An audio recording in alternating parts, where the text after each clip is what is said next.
멍구리 여러분들 안녕하세요.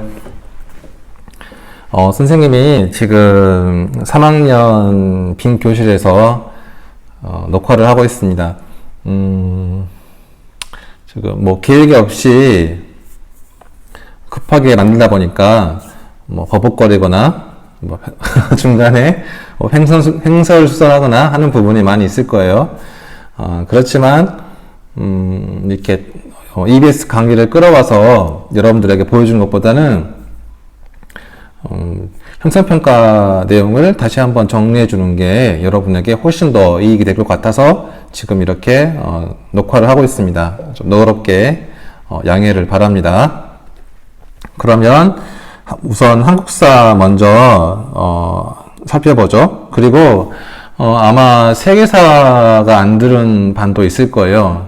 그러면은 세계사가 안 들은 반은 다른 반 이름으로 세계사를 올려놓을 것이거든요. 그래서 그 반 걸로 들어가서 보면 되겠습니다. 기말고사는 형사평가 문제를 보고 시험에 출제를 했기 때문에 형사평가에 나와 있는 내용을 주로 이해를 하고 있으면 문제를 푸는데 큰 어려움은 없을 겁니다. 자, 그러면 시작하죠. 자, 한국사 1학기 형사평가 해서 한국사는 총 주제 1부터 주제 10까지 있습니다. 첫 번째 주제 1 역사의 의미와 역사 학습의 목적을 살펴볼 텐데 형사평가 1번은 발해는 독자적인 연호를 사용하여 나라의 위상을 높였다라는 문장은 어떤 의미의 역사인가? 라고 나와 있죠. 여기서 연호라고 하는 것은 왕이 즉위한 해를 기준으로 해서 날짜를 계산하는 것이죠.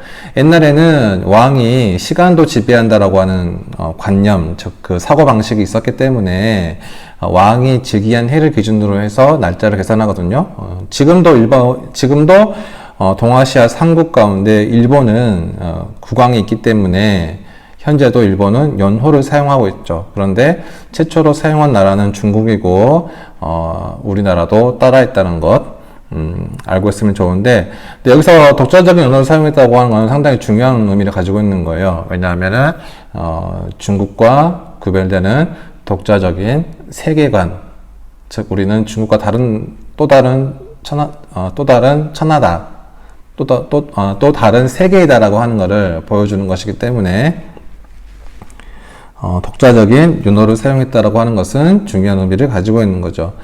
그래서 발해는 독자적인 연호를 사용해서 나라의 위상을 높였다라고 하는 것은 어떤 의미의 역사일까?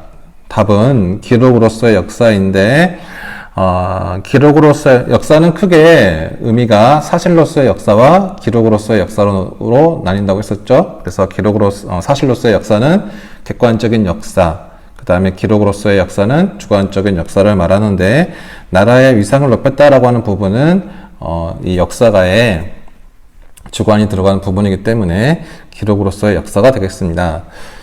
그 다음에 2번 사료의 종류에는 어떤 것이 있는가? 사료라고 하는 것은 역사를 연구할 때 필요한 자료이죠.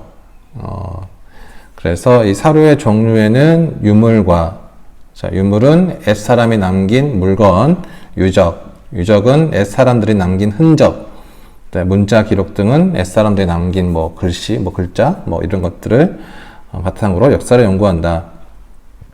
그 다음에 역사를 공부하는 목적이 있는데, 제가 수업 시간에, 뭐라 했죠? 갑자기 생각이 안 나네. 뭐라 했더라? 역삼역계라고 했던가요? 역삼역계? 아무튼, 제가 앞에 네 글자 따가지고, 외우라고 했잖아요. 근데 그거를 쓰면 안 돼요. 그거를 이제 풀어서 써야 됩니다. 그래서 그중 두 가지가, 삶의 지혜와 교훈 획득, 그 다음에 역사적 사고력과 비판력, 신장이 있었죠. 뭐였죠? 있었는데, 역삼역계였던가요? 역삼역세? 하여튼, 갑자기, 말하니까 기억이 안 떠오르네요. 한번 확인해 보세요. 그 다음 주제 2, 인류의 출현과 선사문화의 발전. 자, 1번을 봅시다. 인류는 동물과 달리 두 발로 서서 걸었고 손으로 이것을 만들어 사용하였다. 이런 말이 있어요. 원래 인류는 나무에 살았었는데 이제 기후가 바뀌면서 나무가 사라지고 초원지대로 변화를 했거든요. 초원에 있으니까 더 이상 나무 위에 살면서 자신의 생명을 보호할 수 없게 되었잖아요. 따라서 이제 그 나무 위에 살았던 원숭이들은 이제 좀 더 멀리 있는 적들을 이제 관찰을 해야 됐죠. 그렇기 때문에 자연스럽게 두 발로 서서 걷게 되었다라고 해요.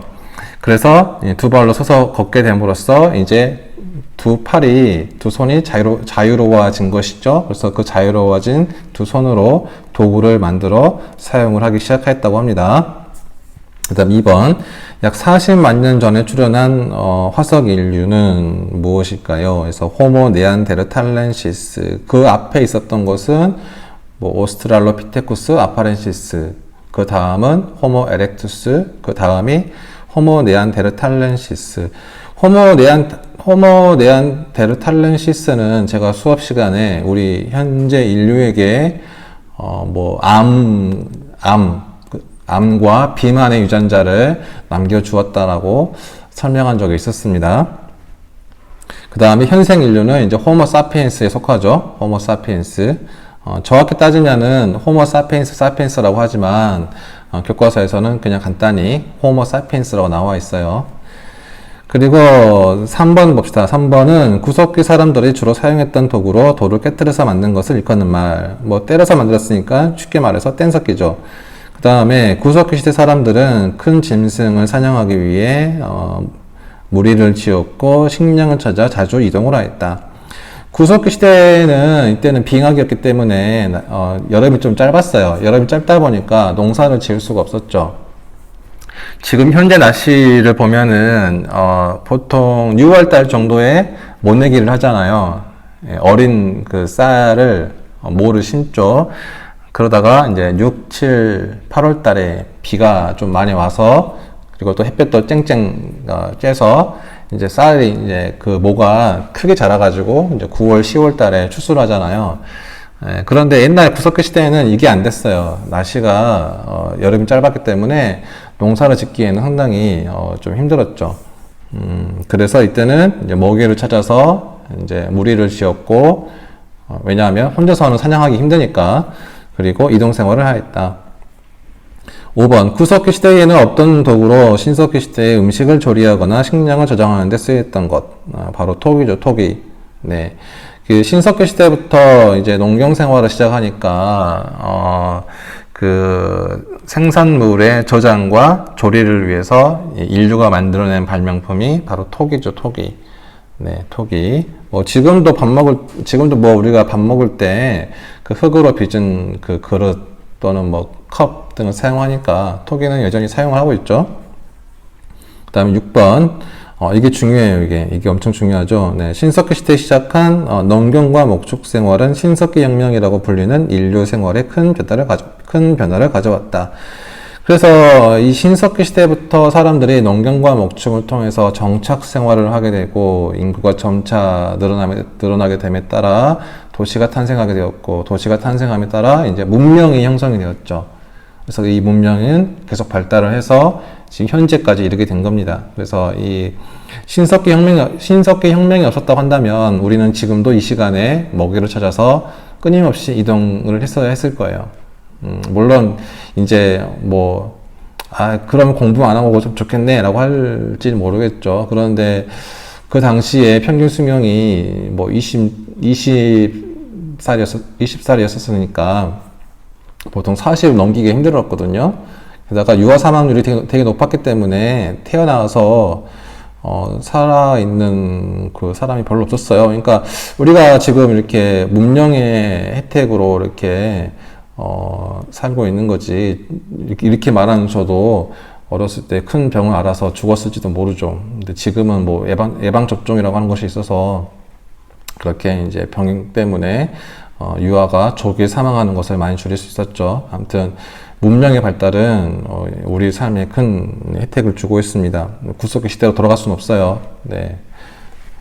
다음 세 번째 주제 3 문명의 발생과 국가의 형성. 자, 이거는 원래 세계사에 속하는 것인데 이거를 제가 한국사로 옮겼어요. 왜냐하면은 우리나라에서 어떻게 국가를 맨 처음에 만들게 되었는가, 그 과정을 이해하기 위해서는 먼저 문명의 발생과 국가 형성에 대해서 알고 있어야 되거든요.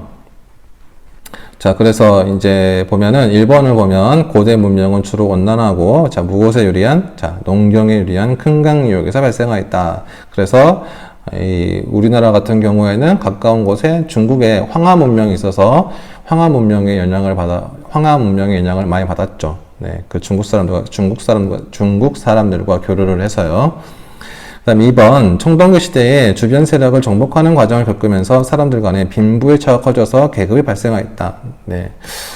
그렇죠. 그 신석기 시대까지만 하더라도 빈부의 차가 크지 않았기 때문에 그 계급이라고 하는 것이 없었었는데, 청동기 시대에는 이제 농경이 본격적으로 발전을 하면서 이제 잘 사는 사람과 못 사는 사람과의 그 차가 커지게 됐죠. 그래서 잘 사는 사람들은 뭐 지배층이 되고요, 못 사는 사람들은 이제 피지배층이 돼가지고 계급이라고 하는 것이 발생하게 되었다. 참 슬픈 일이죠. 예, 잘 사는 건 좋은데 계급이 발생을 해서 사람이 또 다른 사람을 지배하게 됐다고 하는 것은 슬픈 일이잖아요. 네, 지금도 이제 뭐 민주주의라고 해서 이 경제가 크게 발전했기 때문에 그 빈부 격차가 많이 줄어들어 가지고 평등한 사회가 되었지만, 우리가 과연 이 시대가 과연 평등한 사회라고 할 수 있는가라고 하는 질문에 대한 답을 찾는다면 어렵다고 할 수 있죠. 그 어려운 이유는 아직도 빈부의 차로 인한 불공정함이 없지 않아 있기 때문에. 그래서 여러분들이 열심히 공부를 해가지고 사회에 진출해서 평등한 사회를 만들기 위한 목소리를 내야 됩니다. 네. 그래서 공부를 하고 있는 건데, 공부를 안 하고 있는, 이 몽골이들 보고 있으면은 참 마음이 아파요. 네. 언젠가 철이 들겠죠? 자, 그 다음에 이제 그 3번, 고대 문명의 특징에는 청동기 제작, 대형 건축물 건설, 그 다음에 문자의 사용, 지배 계급의 등장이 있다. 고대 문명 4개가 있었죠? 자, 이 4개가 각기 지역은 틀리지만, 민족도 다르지만 공통된 4가지는 청동기, 대형 건축물, 그 다음에 문자, 지배 계급의 등장이 있었다라고 하는 것. 그 다음 주제 4번을 보죠. 고조선과 여러 나라의 성장이 나와 있는데, 이제 본격적으로 이제 우리나라 역사에 대해서 배웁니다. 자, 이 고조선이라고 하는 나라가 청동기 시대에 세워진 나라거든요. 그래서 이게 청동기 시대의 특징과 고조선의 특징이 겹쳐요. 그래서 청동기 시대에 쓰인 수학용 도구는 반달 모양으로 생긴 반달 돌칼이죠. 그런데 이 고조선 시대는 청동기 시대이기도 했기 때문에 고조선 사람들도 아마 반달 돌칼을 사용했을 겁니다. 그리고 청동기 시대의 농업 생산력의 향상으로 나타난 사회 변화는, 이건 아까 침에도 했던 건데, 자, 잉여 생산물 발생, 계급 발생, 족장 출현. 네. 그 다음 3번. 족장, 군장이 정치와 제사를 함께 주관하는 사회는 바로 재정일치 사회였다. 우리가 농사를 짓게 되면서 이제 자연의 섭리에 대해서 보다 민감하게 반응을 하게 됩니다. 왜냐하면 그 한 해에 이제 날씨가 안 좋아서 농사를 망쳐버리면 큰일이잖아요. 여러분, 아침 말고 그 점심시간, 그 급식시간에도 아침 먹고 오고 급식 시간까지 그 짧은 시간에도 여러분들 막 배고프다고 막 아우성인데, 네? 1년 농사를 망쳐가지고 1년 내내 먹을 것이 없다고 생각을 해보세요. 그게 얼마나 큰 충격이겠습니까? 그래서 이제 사람들은 이제 그 하늘에 풍요로운 농사를 이제 기원을 하겠죠. 방법은 그거밖에 없으니까. 그래서 이제 정치적 지배자가 이제 아울러서 이제 하늘에 대한 제사까지도 함께 지내게 되는 거예요.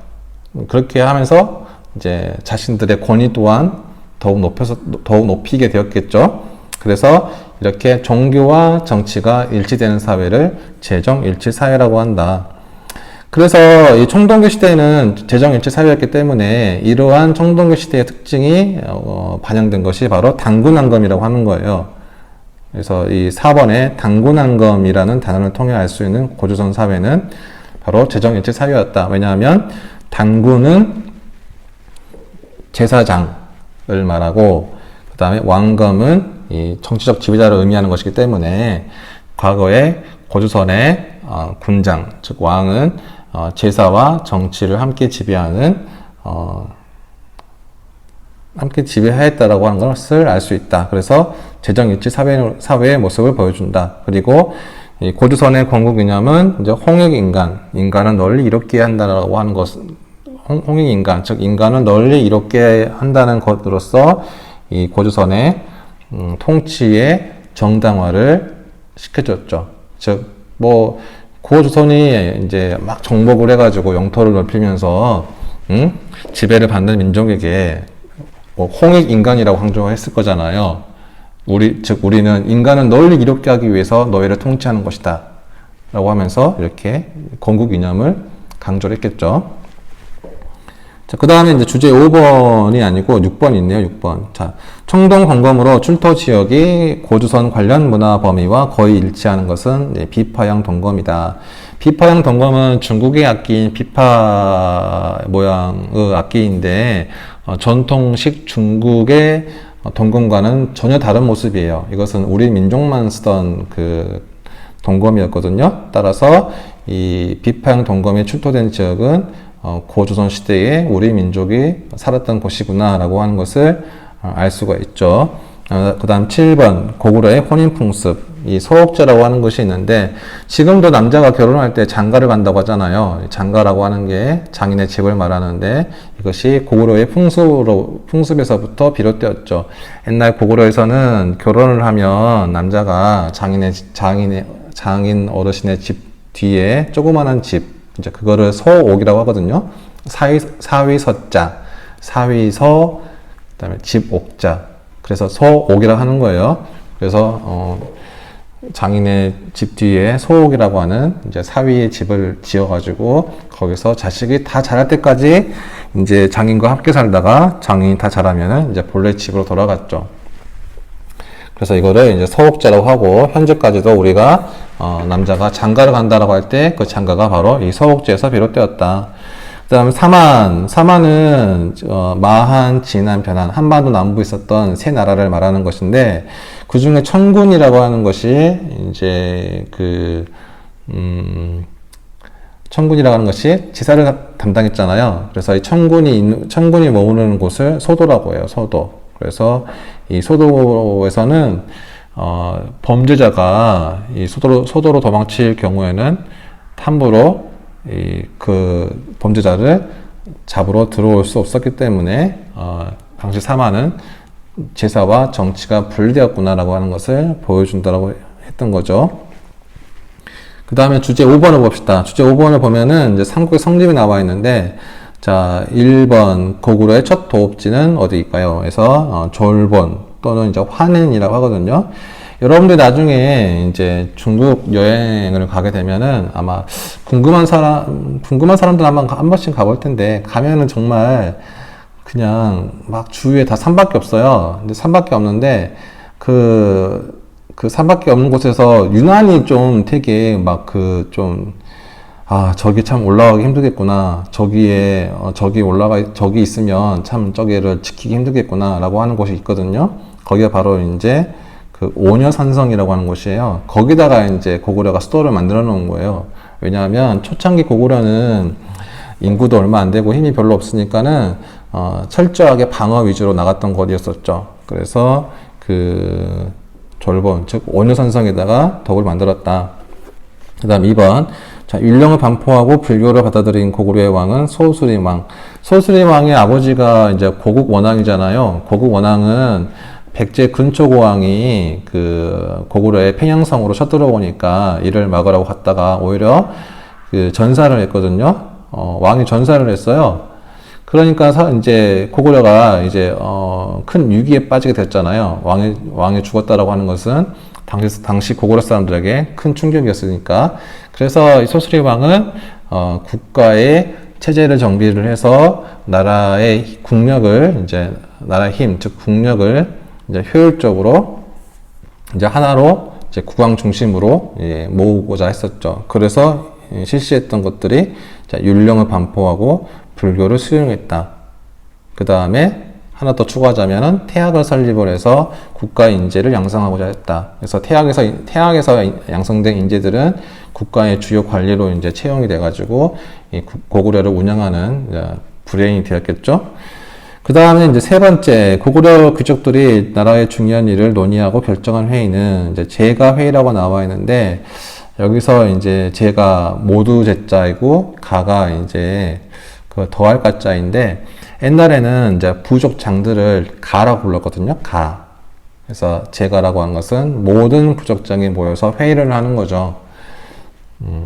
그래서 이 고구려가 뭐 이렇게 고씨가 혼자 세운 나라가 아니라 5개의 부족이 힘을 합쳐가지고 세운 나라잖아요. 그 중에 이제 게르부라고 하는 그 게르부 고씨가 가장 힘이 세가지고 거기서 이제 왕을 배출했는데, 근데 뭐 게르부 고씨라고 해서 거기서 왕을 배출한다고 해서 자기 혼자 힘으로 나라를 세운 것은 아니기 때문에 나머지 4부족의 그 힘을 무시할 수가 없었겠죠. 그래서 그들의 이제 부족장들은 서로 모여가지고 이제 나라의 중요한 일을 이제 결정을 하고 왕과 함께 논의해서 처리했던 것도 있었죠. 그래서 고구려의 귀족회의는 제가 회의가 있었다. 그 다음에 이제 4번, 이제 백제 고위왕은 마한의 중심 세력이었던 이 목지국을 병합하여 한반도 중부 지역을 확보하였다. 원래 백제는 마한의 조그만 나라 가운데 하나였거든요.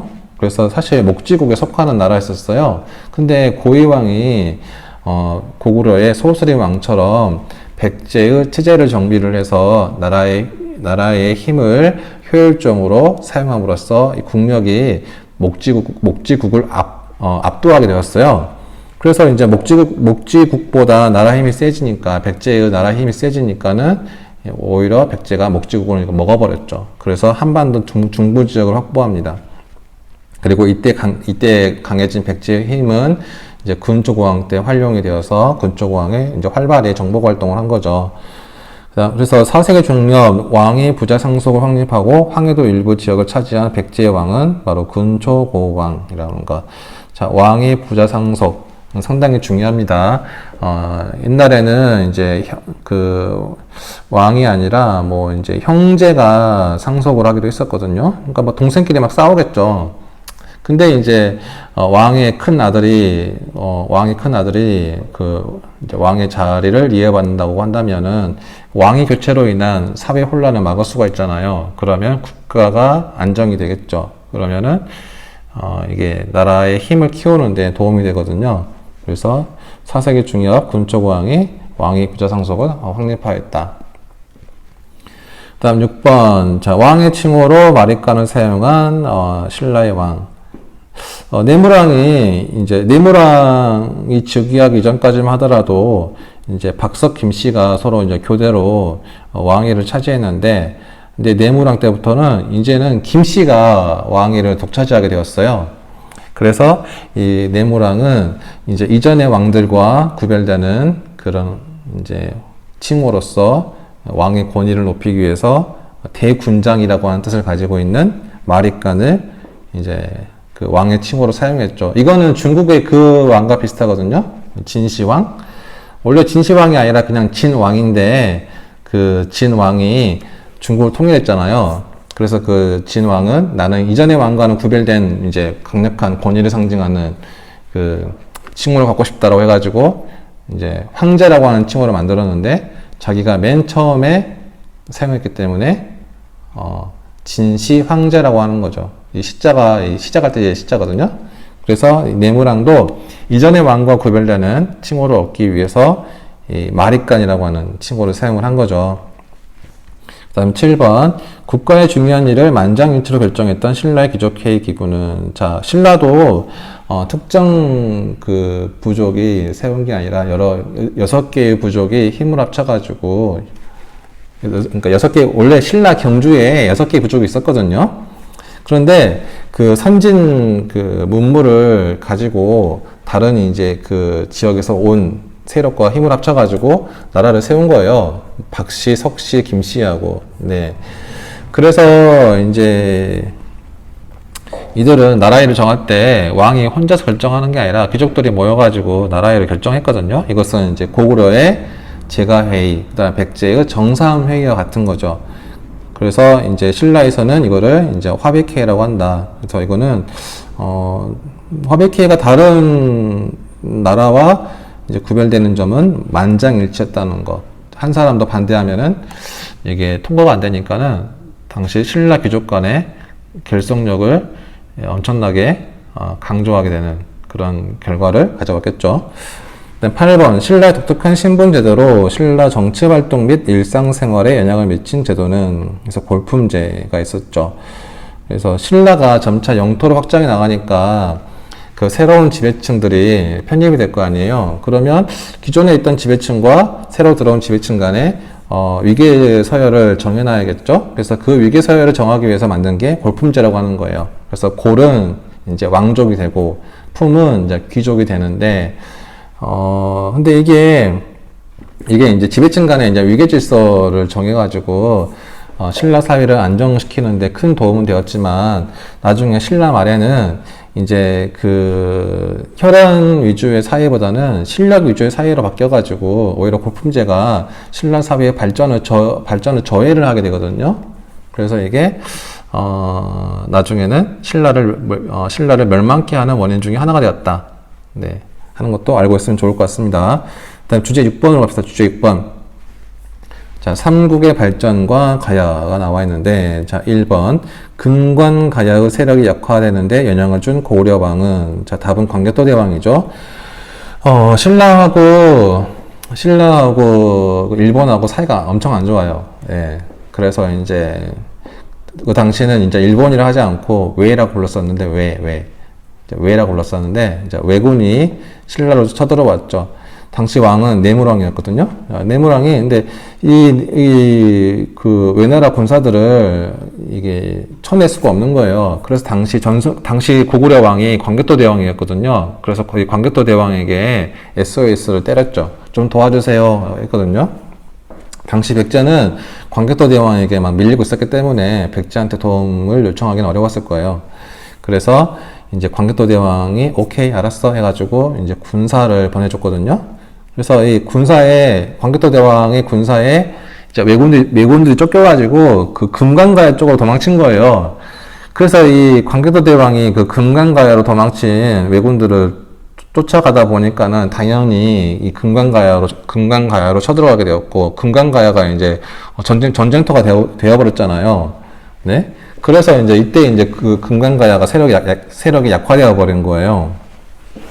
네, 본의 아니게 금강가야가 큰 피해를 본 거죠. 그 다음에 2번, 장수왕이 평양선 천도 이후에 위협을 느낀 백제와 신라가 433년에 체결한 것은, 광개토 대왕이, 영토를 크게 넓혔죠. 영토가 크게 넓어지니까, 인구가 늘어날 거 아닙니까? 그렇기 때문에 기존에 쏘였던 국내성은 좁아요. 네, 그러면 이제 더 넓은 지역으로 이제 가고 싶어 하겠죠. 나라가 커지니까. 그래서 이제, 남쪽에 위치한 평양성으로 천도를 했어요. 근데 백제와 신라 입장에서는 고구려가 남쪽으로 수도를 옮기니까 앞으로 이제 남쪽으로 영토를 확장하려고 하는 것인가? 그럼 우리가 이제 대비를 해야겠네 해가지고, 당시 이제 백제왕과 신라왕이 서로 체결한 것이 바로 나제동맹이죠. 그런데 결국에 이 475년에 장수왕이 백제의 수도인 한성을 점령을 하고 계속 남하를 해가지고 충청북도에 가면은 충주라고 하는 곳이 있거든요. 거기다가 이제 장수왕이 비석을 세웠어요. 그래서 결국에 나제동맹은 실패로 끝났죠. 왜냐? 고구려의 남하를 저지하지 못했으니까. 그 다음에 3번, 고구려가 한반도 중부지역까지 영토를 확장하였음을 알려주는 비석은, 아까도 설명했듯이, 자, 장수왕이, 백제 수도인 한성을 점령하고, 자, 물밀듯이 내려와서 충주까지 점령을 했거든요. 그래서 이것을 기념하기 위해서 세운 비석이 바로 충주 고구려비. 다른 말로는, 충주가 한반도의 중앙에 있어가지고, 이제 한반도의 배꼽이라고도 하거든요. 그래서 이제 그게 또 다른 말로는 중원이에요. 그래서 중원 고구려비라고도 한다. 다음 4번 백제 수도를 변천된 순서대로 쓰시오가 나와 있는데, 자, 맨 처음에 만들었던 수도는 한성이었고요. 근데 이 한성이 장수왕에 의해서 이제 함락이 되니까 지금의 충남 공주인 웅진성으로 급하게 천도를 했죠. 여러분들이 공주에 가면 알겠지만 공주라고 하는 도시 가면은 산이 되게 많아요. 산이 많은데 산의 높이는 이렇게 높진 않거든요. 높진 않아요. 근데 그 웅진성이라고 하는 곳에 가면은 한쪽은 이제 그 강으로 막혀 있고 또 다른 한쪽은 절벽으로 이렇게 딱 막혀 있거든요. 그래서 방어를 하기에 딱 좋은 곳이었었죠. 좁긴 하지만. 그래서 이 방어에 유리한 웅진성에다가 나라의 수도를 급하게 세웠습니다.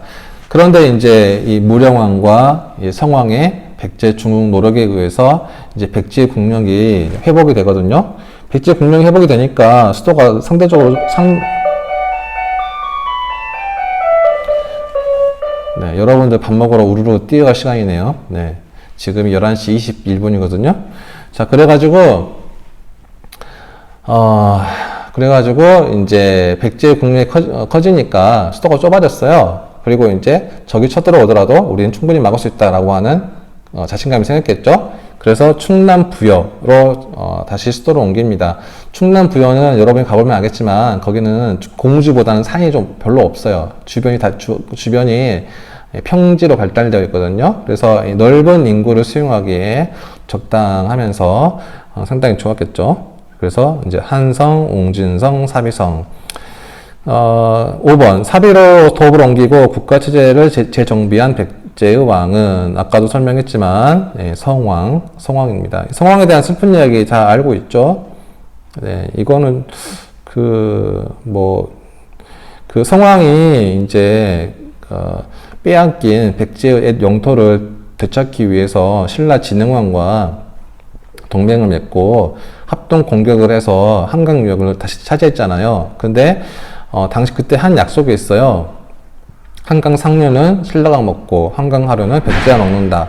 백제가 먹는다고 했는데 이거를 진흥왕이 약속을 어겨버리고 한강 하류를 무단으로 점령을 한 거예요. 그러니까 성왕이 엄청 열받았겠죠. 그래서 직접 이 군사를 이끌고 신라를 공격하기 위해 갔다가 오히려 본인이 붙잡혀가지고 전사를 해버렸죠. 그래서 이때부터 이제 점차 백제의 국력이 기울기 시작하였는데 하필이면은 그때 신라의 왕이 진흥왕이어가지고 아마 그 두 나라와의 어떤 경쟁에서 백제가 밀려나게 된 거죠. 네. 그 다음 6번 신라라는 국호를 처음으로 사용한 왕은 지증왕. 그 네오랑 때부터 신라에서 이제 김씨가 왕위를 독점하게 됐다고 했잖아요. 그래서 이제 중앙 집권 체제의 기틀을 마련했는데 본격적인 발달은 이제 지증왕 때부터 시작이 됩니다. 왜냐하면 지증왕이 본격적으로 중국의 선진 그 문부를 받아들여 가지고 신라의 국력을 키우는데 많이 활용을 했거든요. 그래서 이때 그 원래 신라 이름이 사로국 그다음에 설화벌 등 되게 계림 등 되게 이름이 많았는데 정식으로 이제 한자식으로 신라라고 국호를 지증왕이 맨 처음 사용했어요. 이 말은 우리가 앞으로 신라의 발전을 위해서 중국의 문물을 적극적으로 수용하겠다라고 하는 이제 표지가 표시 중에 하나가 되겠죠. 자, 그러한 노력 끝에 이제 진흥왕 때에 이르게 되면은 앞에 왕들이 나라의 체제를 이미 다 정비해 놓았기 때문에 진흥왕은 주로 이제 영토 확장에 매진할 수 있었죠. 그래서 이 진흥왕은 전국에 순수비를 세우고 전성기를 이끌 수 있었습니다. 여기서 순수라고 하는 것은 왕이 직접 행차해서 새로 점령한 지역을 돌아보는 것을 순수라고 그래요. 근데 직접 돌아본 다음에 비석을 세웠으니까는 순수비가 되겠죠. 그다음 8번 전기 가야 연맹의 주도권을 장악한 소국은 아까 말했던 금강가야. 그런데 망했죠. 그 광개토 대왕에 의해서. 그 다음에 9번 가야 연맹은 영토가 축소되었다가 금강가야는 법흥왕 때, 대가야는 진흥왕 때 신라에 병합되었다. 그랬죠. 아까 제가 말씀드렸다시피 이때 백제의 왕이 성왕이었죠. 성왕과 진흥왕이 서로 싸우다가 이 성왕이 잡혀가지고 죽었잖아요. 그래서 이때 3만 명에 달하는 백제 군사까지 몰살을 당했거든요. 그러니까 힘의 균형이 이제 신라로 완전히 기울어 버렸어요. 그래서 신라는 백제의 눈치를 보지 않고 남아있던 가야, 즉 대가야를 점령해 버립니다. 만약에 힘의 균형이 백제에게로 기울었다고 하면은 이제 가야는 백제가 먹었겠죠. 하지만 역사는 신라에게 기울었습니다.